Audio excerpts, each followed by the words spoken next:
Muy buenas chicos y bienvenidos un día más al canal del Coach. Sé que el vídeo de hoy va a ser polémico, así que prepárate, siéntate bien porque vamos a tratar toda la realidad acerca del culturismo. ¿Es saludable o no es saludable? Este tema es algo que en los últimos meses ha estado en boca de todo el mundo. Personas que hacen culturismo utilizando química, personas que hacen culturismo sin usar química, usuarios de gimnasio, hasta mi madre me lo ha preguntado. Así que he decidido revisar todos los estudios que hay al respecto, echarle un ojo y contarte cuál es la realidad desde un punto de vista científico sobre si es saludable o no es saludable y qué implicaciones puede tener esto para ti que entrenas en el gimnasio, y también basarnos en mi experiencia como competidor para decirte cuál es mi punto de vista como atleta de culturismo profesional y también como entrenador. Así que vamos al lío. Y como no me gusta inventarme los datos, lo primero que vamos a hacer va a ser recurrir a esta revisión de Brad Schoenfeld y colaboradores que quizá conozcas, en la que cogieron diferentes casos de estudio de culturistas naturales, tanto hombres como mujeres, y analizaron cosas que seguro te van a interesar: los niveles hormonales, cómo se ven afectados, cambia esto de un hombre a una mujer, qué porcentaje de grasa alcanzaron, incluso la densidad mineral ósea, si se ve o no afectados tus huesos al competir, y por supuesto marcadores a nivel psicológico. Es fundamental también a nivel de salud mental para poder clasificar este deporte que hacemos, lo que haces tú en el gimnasio, ganar masa muscular y perder grasa, querer verte más seco y rocoso, como saludable o no saludable. ¡Cállese, gato! Así que lo primero que tenemos que hacer para hablar de salud es definir qué es ser saludable y también aprovechar para señalar algunas incoherencias que suelo ver en muchísima gente, sobre todo fuera del sector, pero también dentro del sector fitness, que no señalan y que utilizan para criminalizar o generar polémica con el culturismo. Y es que sí, seré claro, por desgracia en este sector el uso de química, el abuso de esteroides, porque no hay otra forma de decirlo, está totalmente normalizado. No solo para competir en el Olimpia y gente así, sino que en tu gimnasio hay gente que utiliza química para ir a la playa, que se revienta la salud, y muchísima gente que miente sobre su naturalidad. Eso hace que muchas personas digan no, todo lo que va asociado al gimnasio, a mover cargas, no es ser saludable, pero eso no es así, y si tu madre está preocupada este vídeo le gustará, así que recuerda enviárselo. Como te decía, el culturismo natural o entrenar en el gimnasio con objetivos de verte mejor sí que va a ser totalmente saludable, y ahora te contaré por qué. Por lo que debemos hacer una distinción entre el culturismo con uso de químicas, de esteroides, y el culturismo natural y simplemente entrenar en el gimnasio con objetivos de verte mejor de forma natural, que es lo que por suerte la mayoría de personas hace. Pero como digo, en este aspecto muchísima gente utiliza este deporte para generar polémica diciendo que no es saludable, y esto no se ve con otros deportes. Y pongamos por ejemplo el deporte rey en este país, el fútbol. Y es que algo que se suele decir mucho es que el deporte de alto nivel de cualquier tipo no es ser saludable. Bueno, tenemos que entrar en lo que hemos dicho antes de definir qué es ser saludable. Obviamente, si hablamos de MMA, recibir rodillazos en la frente probablemente sea menos saludable que la gimnasia rítmica o la natación, y probablemente esos mismos deportes de forma amateur sean más saludables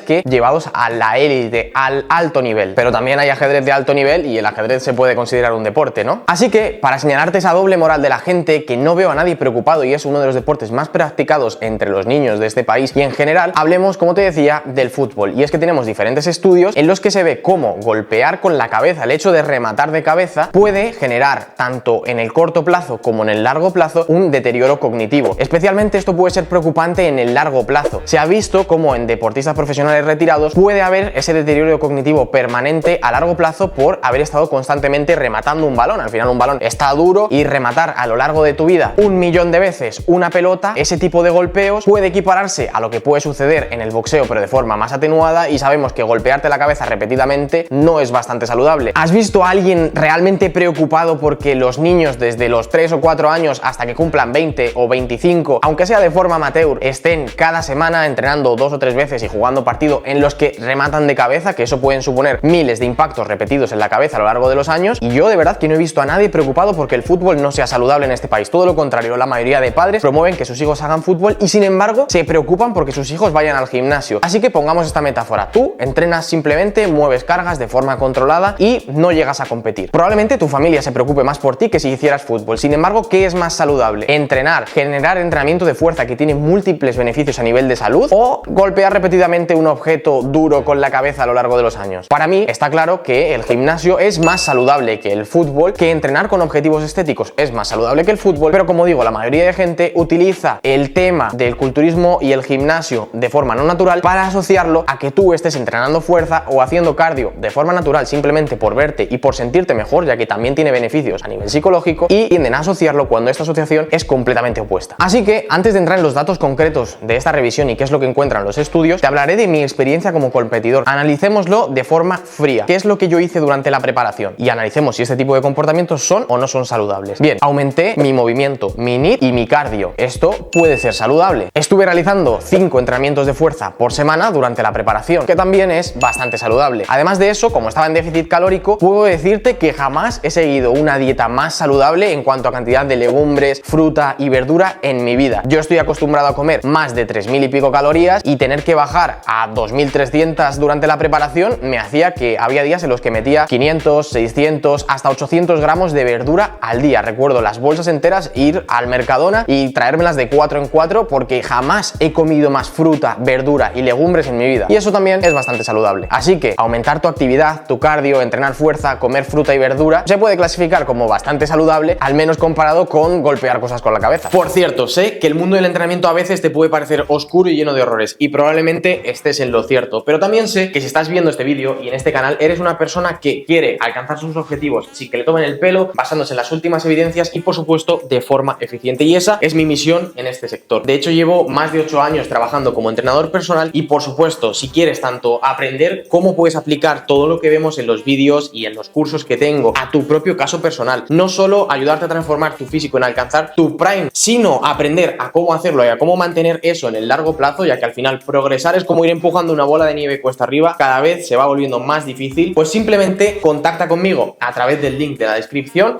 y nos ponemos manos a la obra para que llegues al próximo verano más seco y rocoso que nunca. Pero no corras tanto porque, como te decía, hay que ver qué es lo que nos dicen los estudios, y esto es donde te vas a desmarcar tú y donde vamos a marcar la línea entre saludable y no saludable, y te aseguro que coincide también con mi experiencia. Así que cuando nosotros analizamos qué es lo que nos dicen estas revisiones, podemos ver cómo los atletas, en este caso de media, pasaron, en el caso de las mujeres, de un 21,3% de grasa y en el caso de los hombres de en torno a un 14,5% de grasa a un 13,1% y un 5,8% respectivamente. Es decir, vemos cómo en el caso de los hombres están por debajo de un 10% de grasa, muy bajitos, y en el caso de las mujeres también, con un porcentaje de grasa realmente bajo. ¿Y qué es esto lo que va a generar en tu cuerpo? Pues lo primero de todo es que, por suerte, podemos decir que la densidad mineral ósea no se vio afectada. En gran medida es posible que esto sea por el entrenamiento de fuerza, que ya sabemos que aumenta la densidad mineral ósea, y al final estemos combatiendo ese déficit calórico agresivo o extremo o prolongado en el tiempo con el entrenamiento de fuerza y haciendo que realmente no lleguemos a perder densidad mineral ósea, que es algo fundamental para nuestra salud de los huesos. Sin embargo, sí que se perdió masa muscular, aunque es cierto que las mujeres conservaron mejor la masa muscular que los hombres. Si llegas a un porcentaje de graso tan bajo, extremo, sí que vas a perder masa muscular, y esto es algo también muy importante, porque si estamos hablando de salud, quizá perder masa muscular no te interesa. Pero venga, lo que mayoría estáis esperando, ¿qué es lo que ocurre a nivel hormonal? Pues bien, te voy a contar una curiosidad. En el caso de las mujeres, la testosterona se mantuvo igual, incluso se incrementó un poquito. Por otro lado, en cuanto a la grelina y el cortisol, aumentaron conforme avanzaba la preparación. ¿Y qué pasó con la testosterona en los hombres? Efectivamente, se pierde, se baja en los niveles de testosterona conforme vas progresando en la preparación. Incluso en las etapas finales de la preparación, lo que se observa en esta revisión es que los niveles pueden quedarse por debajo de los niveles fisiológicos. Es decir, puedes, si te haces una analítica, llegar a ver hipogonadismo, por así decirlo, niveles de testosterona por debajo de lo que deberían estar en un hombre normal y saludable si llegas a ese porcentaje graso de competición. Y de hecho, hilemos esto con mi experiencia y tenemos pruebas si nos vamos a los vídeos de mi competición, que te los estaré dejando por aquí, en los que puedes ver, como digo, que toda la preparación ha sido un paseo, que no lo he pasado mal, pero que las 2 últimas semanas son en las que de verdad me he visto peor de ánimo, con algo menos de energía. Así que sí que podríamos llegar a decir que las últimas 4 a 2 semanas antes de competir pueden llegar a no considerarse saludables. Es decir, cuando llevas tu cuerpo al límite, al extremo, un 5, 6, 7% de grasa o por debajo de ese 8% de grasa hasta lo que quieras llegar, esas últimas semanas, que no es toda la preparación, sí que considero que no son saludables. Y en mi experiencia, ya te digo, las 2 últimas semanas, y está grabado, lo puedes comprobar en los vídeos, son en las que realmente me veía cansado, agotado, sin ganas de seguir y con ganas de empezar a comer. Pero ahora compara esto con lo que hacen la mayoría de usuarios de gimnasio. Sé sincero, vas al gimnasio, ¿cuánta gente está por debajo de un 8% de grasa? Ni el 1% de los usuarios de gimnasio están con un porcentaje de competición. Y en el caso de los competidores, de toda la preparación, que en mi caso fueron 9 meses, solo 2 semanas realmente me sentí cansado. Es cierto que no me hice analíticas de testosterona ni hormonales en ese momento porque tampoco sentía esa necesidad, pero hubiera estado bien comprobarlo, y probablemente los niveles de testosterona que yo podía llegar a tener a 2 o 1 semana antes de competir estarían bastante por debajo con respecto a los que puedo tener ahora, o incluso 3 meses antes de competir. Por tanto, sí que podríamos decir que hacer una fase de definición normal, sin llegar a poner tu físico al extremo extremo por debajo de un porcentaje de grasa del 8 al 10%, sí que puede considerarse saludable y que sí vas a tener hábitos saludables, no vas a poner en riesgo tanto tu masa muscular, no va a haber ningún problema a nivel hormonal, pero como digo, sí que llevar tu físico al extremo a un porcentaje graso tan bajo, podemos decir que del 100% de la preparación, ese 5% final podría ser suprimible para la mayoría de los usuarios, sobre todo si no vas a competir, no te interesa alcanzar un punto de competición. Ese sería para mí la metáfora o la conclusión final que tienes que sacar de este vídeo. Otros marcadores como la tensión arterial o la frecuencia cardíaca en reposo también suelen reducirse conforme avanzamos en la preparación. Digamos que tu cuerpo puede entrar en una forma de hibernación, de intentar conservar recursos, pero como digo, estamos hablando ya en las etapas finales, en un competidor. ¿Cuántos competidores conoces realmente?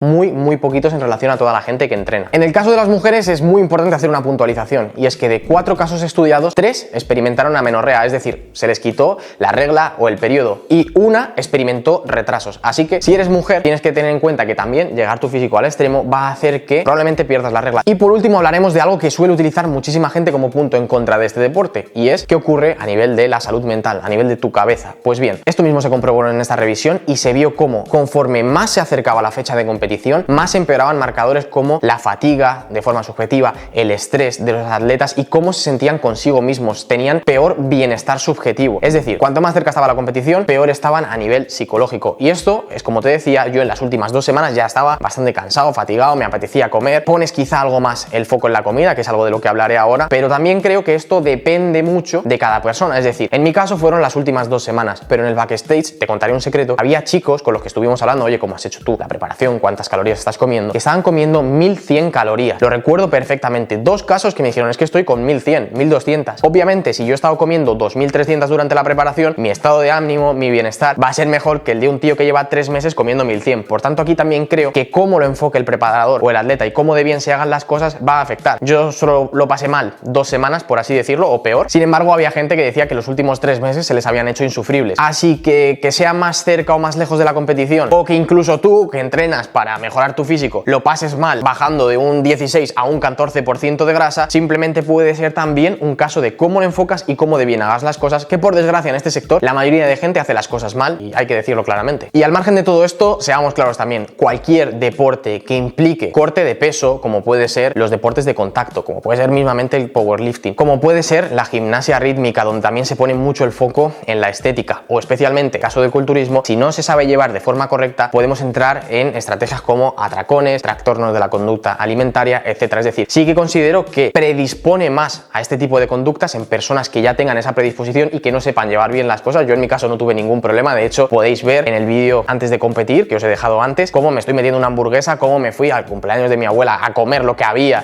antes de la competición, porque yo no tuve ningún problema en ese aspecto, ni lo tengo y sé perfectamente cómo gestionarlo. También, por así decirlo, mi pareja es psicóloga, entonces hasta cierto punto puedo llevarlo mejor que otras personas que no puedan tener ese apoyo, pero que sí podemos considerar que predispone un poco más que otro tipo de deportes que no tengan ese foco en el físico. Así que saquemos algunas conclusiones. ¿Qué es lo que yo te diría después de haber visto y valorado todo esto? Pues bien, lo primero, que te suscribas al canal si no lo estás, que muchísimos de los que estáis aquí no estáis suscritos, y por otro lado, somos casi 7000. Estaría guay llegar a 10.000 antes de final de año, no sé si lo vamos a conseguir, pero si cada uno se lo mandáis a una persona, seríamos 14.000. ¿Se podrá? No lo sé, ojalá. También, como siempre, que comentéis qué os parece el vídeo, qué opinión tenéis al respecto, si os ha pasado que os hayan dicho que no es saludable lo que haces, etcétera, etcétera. Pero como digo, mi conclusión sería que entrenar fuerza y hacer cardio, por supuesto que es saludable, que todos los deportes, el fútbol, el baloncesto, salir a correr va a tener una implicación sobre el organismo. Vas a poder hacer, por ejemplo, si sales a correr o si haces triatlón, aunque sea de forma amateur, mayor riesgo de lesionarte, aunque sea de forma accidental. Todo tiene al final una implicación, pero por supuesto es más saludable que estar en el sofá. Pero si tengo que dar un veredicto, el veredicto del coach es que siempre y cuando no lleves tu físico por debajo de un 8-9% de grasa, por debajo de un 10%, por redondear, sí que vas a estar trabajando de forma saludable si estás haciendo las cosas bien. Obviamente puedes bajar, como he dicho antes, de un 18 a un 16% de grasa haciendo las cosas fatal, generándote un trastorno de la conducta, comiendo 1100 calorías, pasándolo mal y haciendo que no sea saludable. Pero supongamos que haces las cosas bien, como debería ser, y si no, déjate asesorar por un profesional. Sí, entrenar fuerza, hacer cardio y comer mejor, sobre todo si lo conviertes en tu estilo de vida, es completamente saludable. Y por supuesto, nos vemos en el próximo vídeo, que será más y mejor.